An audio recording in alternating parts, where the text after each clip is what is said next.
everybody, it's me, Laura, and today I'm back with another set of jewelry. This is my bead jewelry set, and I'm using a cane here. It's a segmented cane, but it's got a little bit of a slight difference, and I'm going to show you how I do that right here. So I'm bringing in a Skinner blend of yellow and magenta, and this has already been kind of conditioned up. I'm lengthening this out using my number 1 setting, and then I'll take it down to, like, say, a number 4. You can go down to a number 6, but I like to go down to about 4, and then I'll cut the one in and then I'll roll it up with the yellow in the center. And you can do this where you have the pink in the center, but I really like that yellow. And for really the purposes of this jewelry, you really need to have that yellow in the center anyway. So I'm rolling this up. I'm going to cut the end. You'll notice I had a gap there on the other side. Well, fill it in with the other side that was kind of extended out. You just cut off that end, fill it in. You got a perfectly good cane on both sides.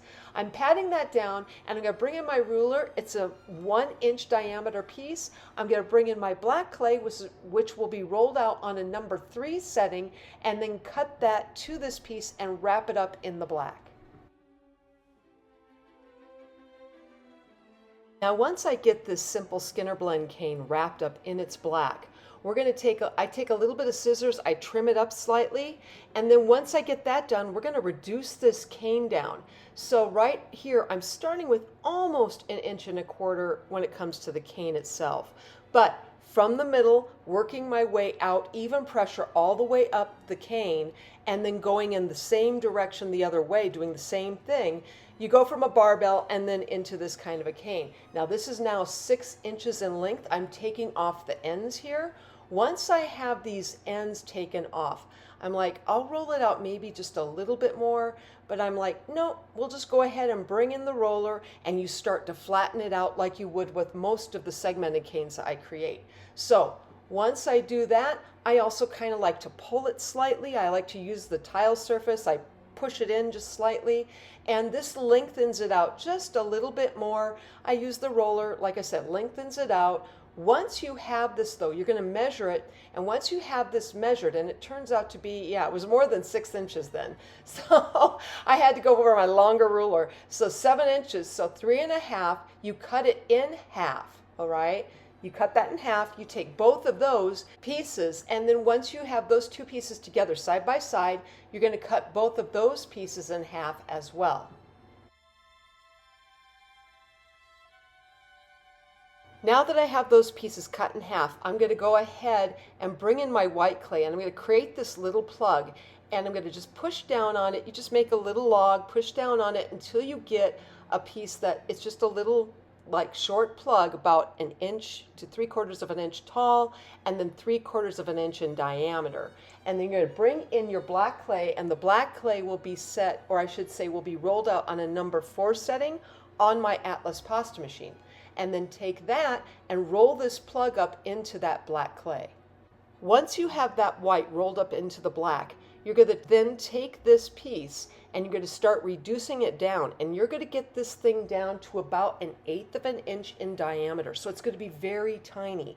It's not going to be very big at all, but that's partly because of how we're going to use this particular cane with the segments we've just cut. So I'm bringing in one of the segments right here, and you'll notice I've gotten this thing down again. It's going to be very tiny. You're going to want to place this on the side of that segment, but to do that, we're going to do a little trick with our knitting needle. See, that's 1/8 of an inch, so it's very tiny. You're going to come in with your knitting needle, and you're going to place that right down into the center of this segment and just kind of rock it back and forth. Make a little channel, if you will, and then place that white cane right in the center there and cut off the end from that white cane. So it'll be nice and flush, it'll be neat. You bring in another segment, and notice here, I'm just going to go ahead and kind of tap it onto the one side there, kind of rock it. It's because it leaves a little grease mark. Then bring in your knitting needle, make that channel once more, and the white cane will fit perfectly in between the two pieces. You're going to do this now 3 more times because I had made 4 pieces altogether.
Now, once I get all of these pieces put together into one cane here, we're going to start to reduce this down. Now, for some of you who are just beginning into caning, I suggest putting down a registration mark. And even for those of us who have been caning for a long time, registration marks are so good. They really work. And notice I made a channel here on the very end. I'm going to just lay that white down. We're going to go with that as the very bottom of the one side. We're going to leave the other one without any white. But on top of that, like I said, we're going to place a registration mark. I start to reduce here already. I start to reduce it, and I've done this enough that I'm like, okay. Yes, Laura should have put a registration mark down. And I was like, well, maybe not. But I could see kind of where the creases were, so I knew exactly where the canes were. That helps a lot. If you can't see that though, you really need that registration mark so you could keep the lineup correct. Anyway, right here, I'm cutting a slice off. I'm going to place that to the side. I've reduced it down some. And I'm going to take and cut this particular cane in half. I like to keep part of it at that size. And then right here, it's a 1/2 inch by about 3/4, a little bit above that. From there, this I was going to reduce more, but I thought, no, we need to bring in that registration mark. And notice right here, this is a very dull, almost muddy kind of log. I don't want a lot of, how do I say, attention to it. I just need a registration mark so I know exactly where I am on this cane. So in some canes, when you're putting them together, you want to make sure that the registration mark doesn't really draw a ton of attention to itself. So that's why if you can have a subtle color, something that's, dull and just nondescript, you won't notice it as much, and this way it'll also keep you on track when you're trying to reduce these canes. And now that I've reduced this particular cane down a little further, I'm taking the one end and I'm just going to pinch a point, and this is going to really create the body for our bees.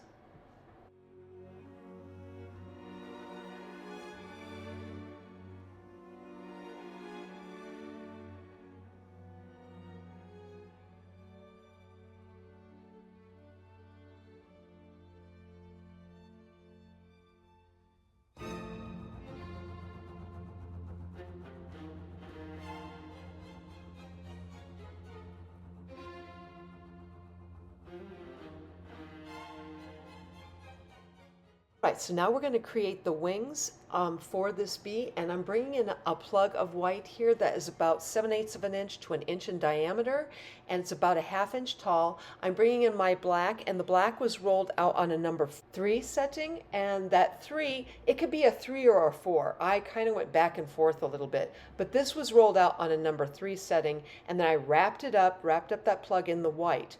Once I have that though, I am going to start cutting this thing where I'm trimming it up. I'll trim it around the original plug just to make sure I get as much black off as possible. And then we're going to bring in another sheet of black clay that has been rolled out on a number 4 setting. And you can see here I've taken this black sheet and I've cut it up into different sections. So what we're going to do is we're going to set those off to the side. I'll have one right there for me. And I'm going to start to cut this, this white plug, and I'm curving it. I'm curving the blade. So if you have a flexible cutting blade, this is where it's going to come in really handy. I wanted to create a nice curved kind of look when I put the lines in on this first wing. So if you've got, like right here, I have a little bit, I just thought, cut it off. I want it nice and clean. Even if there's a little extra black in the center, that's okay, because this is going to be making lines into the wing, and you can see here, this is a fairly stiff blade that I'm using. I could have used a more flexible one. So if you have a flexible tissue blade, this is a great place to use it. Anyways, I'm taking then those sheets and I'm going to place a little bit of black in between each section and then bring it back together again once more. Now once you have all of these sections put together with the black in between, you're going to then trim this up, because I always get a lot of little extra pieces, and I'm just throwing this together with those black slices, right? So I'll bring in my scissors, or I'll bring in my blade and trim it up like I was doing there, and then I'll bring in some of my silver clay and I'll create two small logs. Now, if you don't want it, if you want it more indescript, I kind of like the silver. I thought it would add a little something to the wing itself. So it's a little bit brighter, but if you want to have it more of a mud clay and you don't want that to show, use that. Anyway, from here, I'm going to start reducing down this cane. Once I have my registration marks in place, I'm going to cut it in half, and that's what it looks like. I'll trim off the ends on both sides, and then I'll have pretty much a working cane. I'll take one of these pieces, and if you want to, you can, reduce it down slightly, or you could start pinching it like I did here, because I thought, well, this might be a workable size for a wing size. It was already pretty small, so that's why I just started pinching the one end where I have it all gathered together and the points come down. It'll give me a really nice wing to put onto my bee.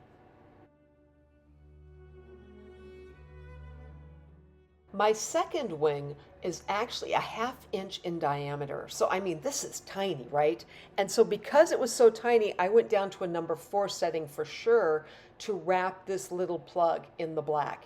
Once I had that wrapped in the black, I decided to keep the number 4 setting, or I should say the thickness of the black throughout, when it came to the lines on this. And the difference between the first wing and the second one was this is more random. So when you're cutting through this plug, it's like, okay, I'll just make a cut here, make a cut there, crisscross, whatever, but you're placing a piece of black in between each cut. So when you go in, you cut it, you reform it back together, cut again, put another piece of black, put that in between, and then put it back together, and then cut again, and so on, until you get, I want to say, because this was so small, I only went with about 3 or 4 cuts. I didn't want it to be too dark. You can get too many cuts in there and you're like going, oh my gosh, it's just ridiculous. So I just went with a few cuts and then reformed it each time into that circle feature or form. Now, once I get this thing put back together again, where I have my circle cane, I'm going to trim up all the excess black I've got either on the outside of the circle or wherever. Once I have that, I'll bring in a little bit of silver, create a tiny small rope or log, and place that down on one side of this cane. It doesn't matter wherever you like it best. And then that will be my registration mark, or I should say the point at where I'm going to make my pinch for my second wing.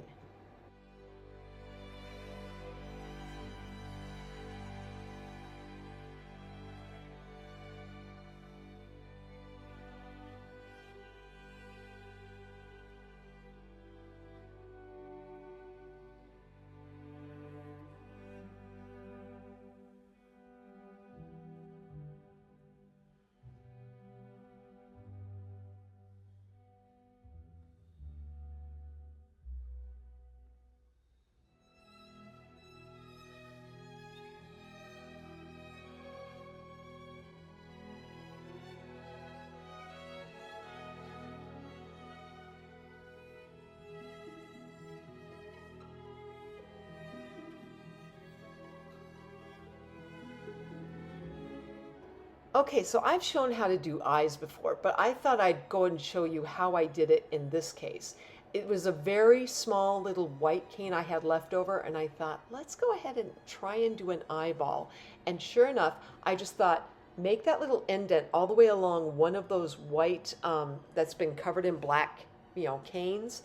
Add in a little bit of black into the little crease I've done using my knitting needle here, and then bring in a little bit of white, make a tiny little log, and place that down into the channel, and then cover that up with more black. And this should generally give you a pretty decent little eyeball without having to go back and, well, I got to go and make the eyeball cane or whatever. Well, this is my little fast version of doing that.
Right, now for the fun part, making the little bees, yes. So I've got my two pieces cut off of my original cane to make the earrings, and I'm placing them kind of a little bit far away. And then I brought in some black that was rolled out on a number 4 setting on my Atlas pasta machine, and I'm using my Kemper cutters there to cut the circle, and then cutting into it slightly and measuring it so it's the same size, because we'll put one on top of one of those little bodies and one on the other. This will be the head of each of our little bees. And it was just, no, this is going to be so fun. I had so much fun making these little bees. Oh my goodness. And when you put the eyeballs in, yeah, it just, you can't help it. It gives them character. I'm bringing in my wings here, and I had reduced them down. So the one was slightly larger. It was about, oh yeah, close to 3/4 of an inch in diameter, maybe a quarter wide at the widest part of it. And I went ahead, and to me it was still too big. And this is where you're going to make that judgment call of like, are the wings too big or are they too small? You know, that's where you're, and I like to have them where they start out bigger and then, you know, judge it by putting it up next to the body to say, yeah, no, we need to go a little smaller. I will cut off like part of this cane if it gets too long, because I want to try and keep as much of the larger cane to reduce down, because you can't go backwards. You can't take the small one and make it build up. No. So it only goes downward from there. So you're just going to cut a piece of it, reduce it down to the size you really like, and then place those wings on either side of your bee.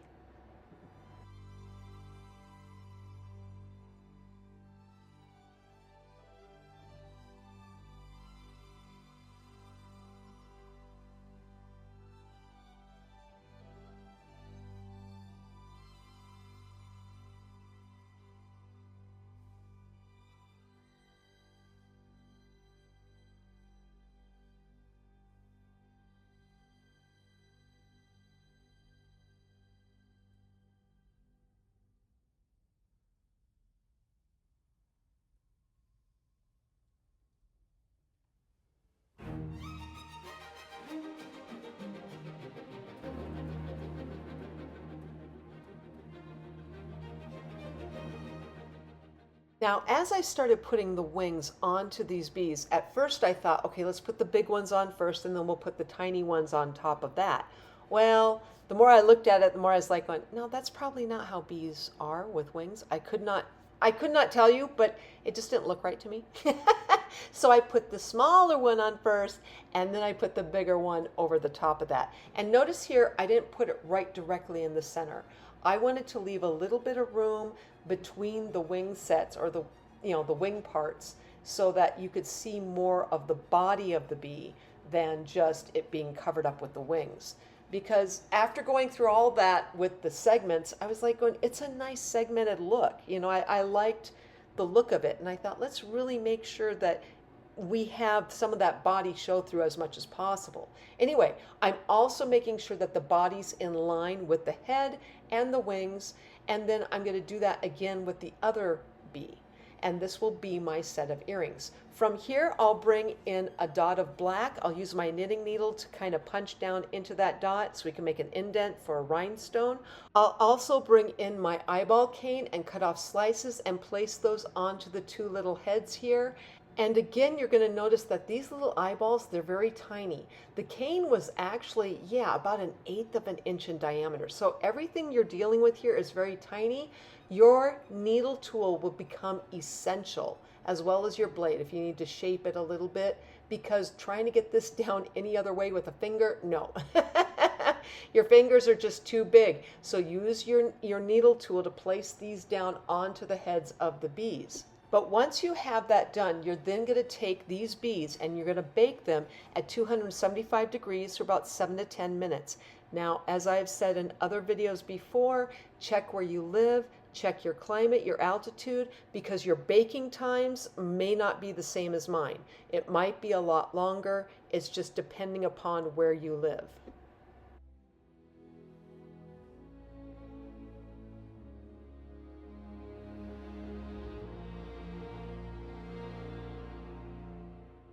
Now that I have my little bees baked, I'm going to bring them in with my black clay here, which has been rolled out on a number 4 setting on my Atlas pasta machine. And I'm going to bring in my eye pins. I'm going to make that little hook like I like to do, place that down onto my black. I'll bring in my liquid clay, my liquid, usually my clear liquid clay, and my super glue. And mind you, when I use my super glue, it's so tiny. It's just a small, little bitty dot, okay? It's not a lot. I mainly go with the clay as much as possible. I just need that tiny little dot so it adheres into it. See, I had too much on here. I brought in a Kleenex to come and take off the extra super glue. I didn't need all that. I just needed a smidgen to make sure it goes down onto the fresh clay, because when I go through and use my needle tool to trace this out, ugh. If I just have liquid clay, it's going to move all over the place. It's going to shift, and I'll never be able to get it just completely square. So I take that little super glue to anchor it, just to anchor it onto the fresh clay, and then cut out my form. Once I have that cut out, and I'm going to do that with the other bee as well, I'm going to bring in my 26 gauge silver wire here. I'm going to add a little bit of super glue onto the end of this wire, and then I'm just going to sink it into that fresh black clay underneath, giving me my little antennas on my bees.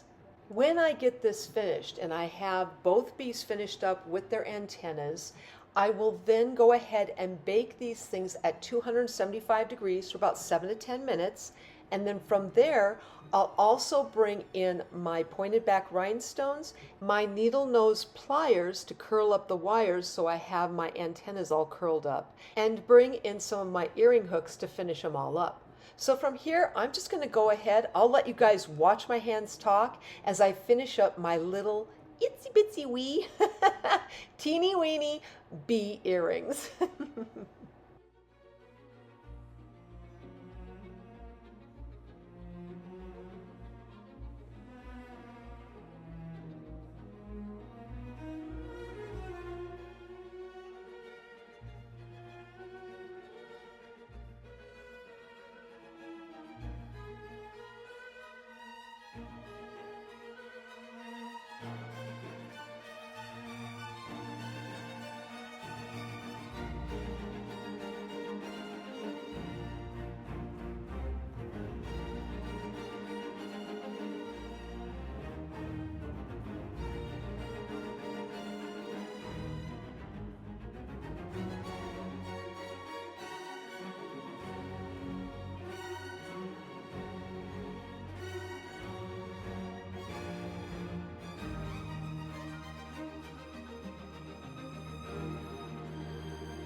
Okay, so we're going to start out with the pendant piece here with some yellow gold clay, and I'm also bringing in my Tainsky cutters. I will put a link in the description for these cutters so you can find them when you need to.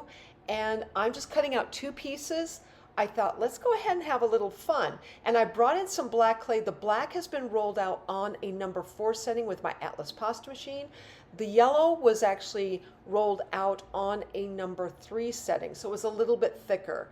And I'm placing this down onto, or I should say I'm bringing in my saran wrap, and then I'm going to bring in my oval cutter, and it was the largest one in this extra set of cutters I had, and I'm going to place each of those honeycombs down onto this black piece. This will be a nice way to center it all together into a really nice pendant for our earrings. It will not match up exactly, and that is perfectly fine, because like I said before, or like I've said prior to this in other videos, I really like to use my pendant as my focal piece. And then once I got those honeycombs down, I like to reform that same oval piece by cutting down and taking away the little extra that's off of that. I'll bring in the body for the bee, and this body is slightly larger than the ones I made for the earrings because I want that bee to be a little bit bigger. It's the focal point, it's on that pendant, and that's what you want. I'm also bringing in my circle Kemper cutters.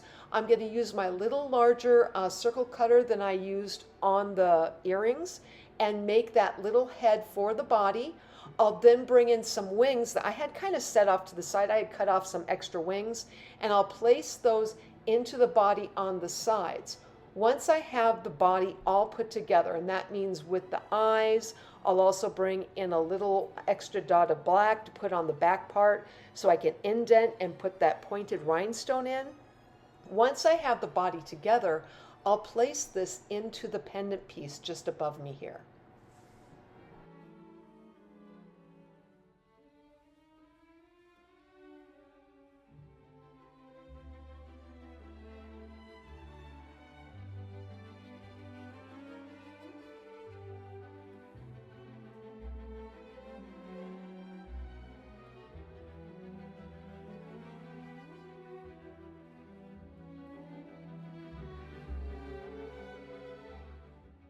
Now that I have the bee placed onto the oval pendant part, we're going to bring in a little bit of that 26 gauge wire once more, and this time around I'm going to stick it into the fresh clay right away.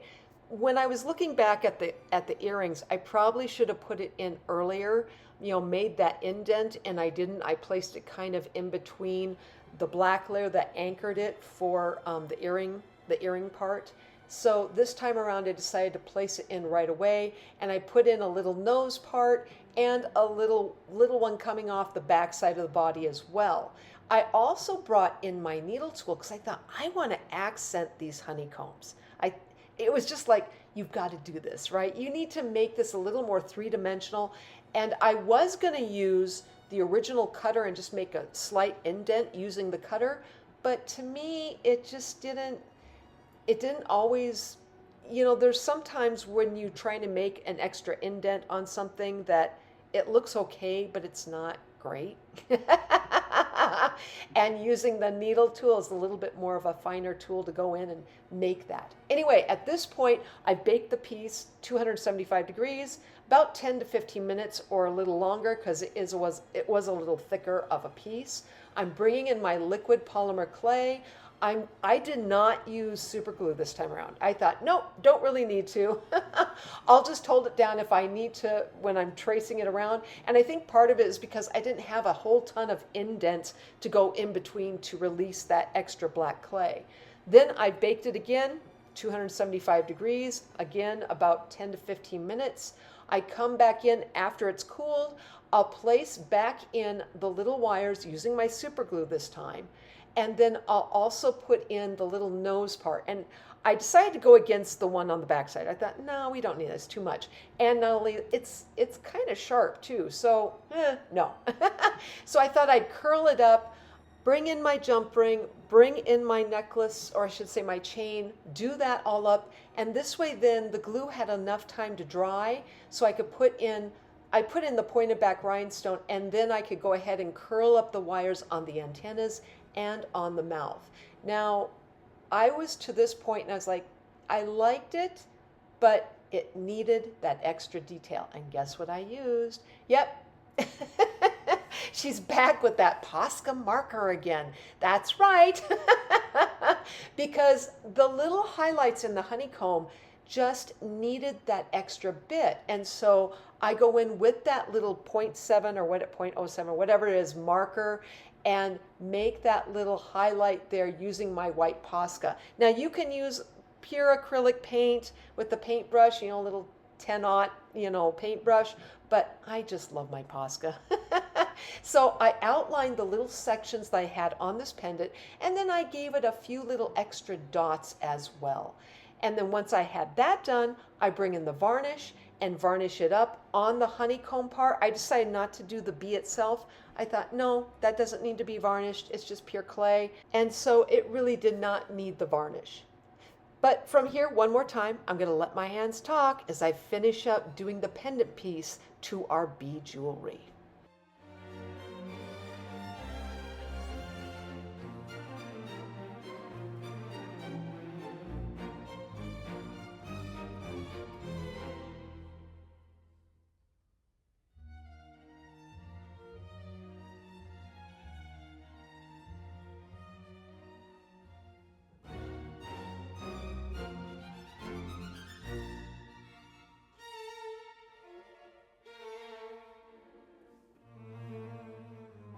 All right, so this is the end result of creating my bee jewelry in polymer clay. Please use this for study and reference. And if you like this video, please like and bop that like button, subscribe, and leave me a comment. I'm always wondering what you're thinking. Otherwise, I am sending out my biggest hugs to each of you, and I hope you have a fantastic day.